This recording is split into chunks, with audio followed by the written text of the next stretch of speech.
contoh-contoh tentang korupsi di kalangan mahasiswa. Sebelumnya kan kita bertugas tuh sama Bapak saat itu. Nah, kita di sini akan bahas.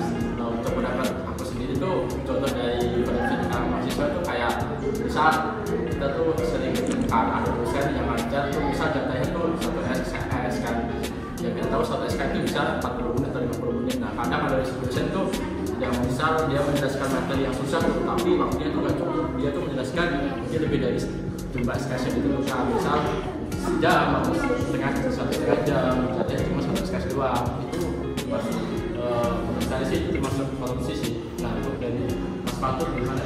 Kalau menurut saya itu selain itu ada juga contohnya yang lain, yaitu pembelian nilai akademik. Karena dalam membeli nilai akademik itu kan tindakannya curang dan itu termasuk korupsi karena tidak jujur terhadap nilai yang kita dapat. Dan menurut Mbak Najwa gimana? Menurut aku sih itu sih yang penyalahgunaan dana beasiswa. Kan dana beasiswa itu harusnya digunakan untuk pendidikan ya, bukan untuk kepentingan pribadi.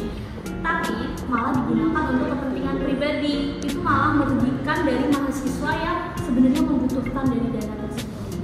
Kalau menurut Nabila gimana ya? Kalau menurut aku sih sama kayak punya Wawa, kayak penggelapan dana untuk organisasi. Nah, penggelapan dana organisasi ini kan tindakannya kayak penyalahgunaan posisi atau kekuasaan untuk kepentingan pribadi ya. Jadi juga merugikan untuk orang lain. Berarti di sini kita dapat 4 contoh ya. Yang pertama itu tentang ada dosen yang mengajar di luar ketentuan SKS yang didapat oleh dosennya. Terus yang kedua tentang pembelian nilai akademik. Yang ketiga tentang penyalahgunaan dana beasiswa.